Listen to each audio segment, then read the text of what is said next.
आपकी 12 साल से सरकार है। हिंदुस्तान में ट्रंप की सरकार नहीं है, ओबामा की सरकार नहीं है, बाइडेन की सरकार नहीं है। हिंदुस्तान में महामानव की सरकार है।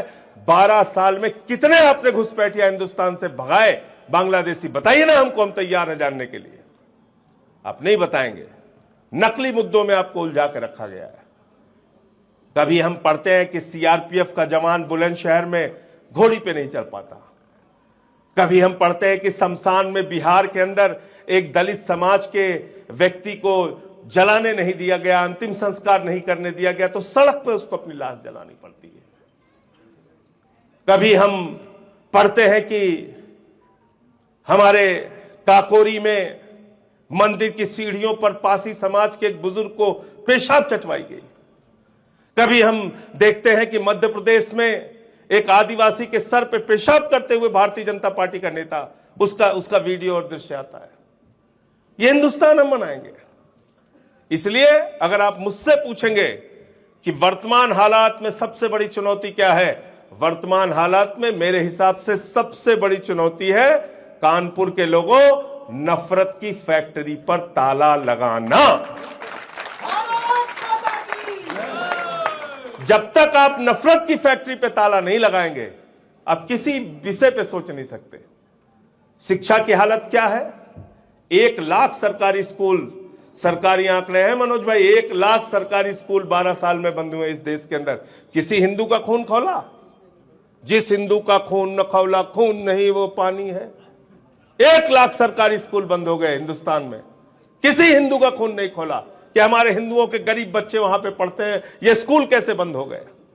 सरकारी अस्पतालों की खबरें हम लोग देखते हैं, कुत्ते बैठे रहते हैं बेड के ऊपर, ऑपरेशन मोमबत्ती में होता है, किसी हिंदू का खून नहीं खोलता, ना विश्व हिंदू परिषद वाले का, ना बजरंग दल वाले का।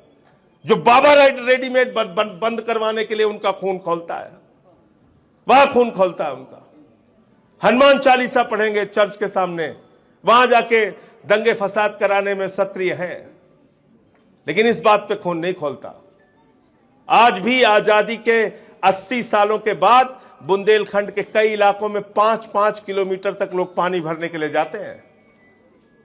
कोई नहीं बोलता इस पे, क्योंकि आज राजनीति की चर्चा में ये शामिल ही नहीं है।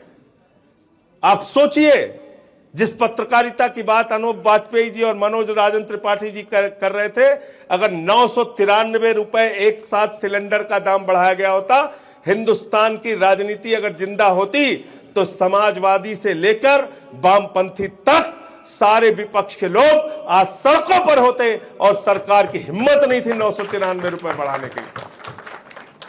261 रुपए, बताइए, 5 किलो का सिलेंडर 261 रुपए बढ़ा दिया उसका। मजदूर दिवस पे जो मजदूर जिस सिलेंडर को इस्तेमाल करता है, छात्र जिस सिलेंडर को इस्तेमाल करता है, वो 5 किलो का सिलेंडर 261 रुपए बढ़ा दिया।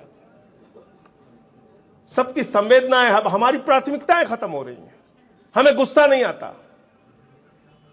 कोई अंधभक्त उसका वीडियो चल जाए, भैया हमें तो 5,000 का अगर खरीदना पड़ेगा सिलेंडर तब भी हम खरीदने के लिए तैयार हैं। कोई अंधभक्त खड़ा होगा, हम 200 रुपए पेट्रोल खरीद लेंगे, लेकिन बस मुसलमान ठीक होना चाहिए। मुसलमान ठीक करते करते पूरे देश को ठिकाने लगा दिया है मोदी जी ने, याद रखना इसको, ये समझ लो आप। उनको ठीक करते करते खुद को ठीक कर दिया, सबको ठीक कर दिया है।